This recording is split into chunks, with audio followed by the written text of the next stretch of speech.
Welcome.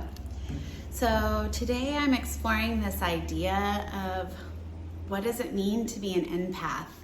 And this is from my interpretation, and I really welcome you to add in the comments or continue a dialogue with me about your understanding of what it means to be an empath. So over my time of living, being an empath myself, and then working with so many individuals who are energetically sensitive and describe their self as being empaths. The link that I found is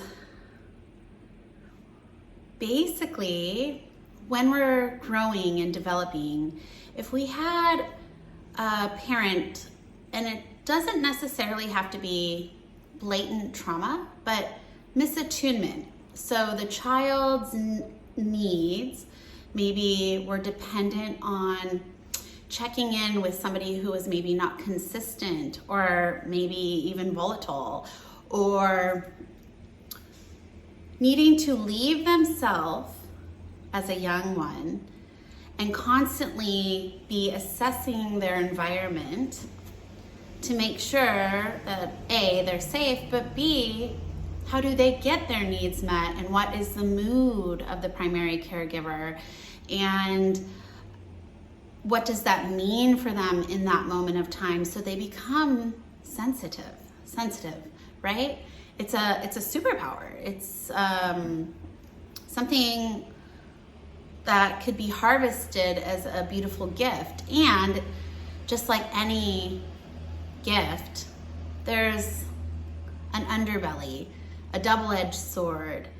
And that double-edged sword for empaths is learning how to continuously come back to self, especially in young adulthood or full adulthood, where their environments aren't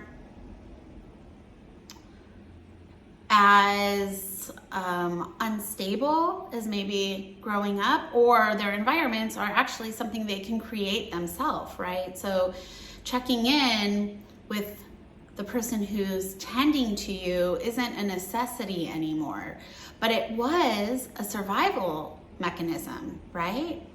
A beautiful survival mechanism. We get to be so hyper attuned that we can sense what is needed, and then we can tend to that.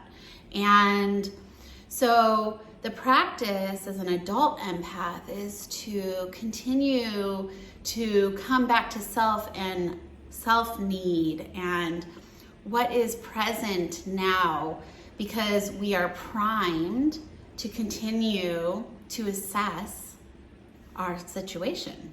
And I like to just deeply always bow to that piece of me who can hyper attune, who can feel visceral shifts, who sometimes it's just like a sense, right? And I think that there's some crossover or some meeting points of where like PTSD talks about hypervigilance. And I think hypervigilance is its own thing as well.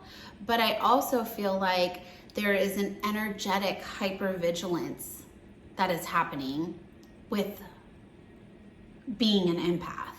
And so just wondering what you're thinking about this sharing. Would love to hear your experience as an empath yourself, or as a therapist who works with people who are learning to come back to their self and tend to their self when they are so easily able to leave their self to survive, right? I appreciate you guys, and I'm sending you all the happiest holidays. Thank you.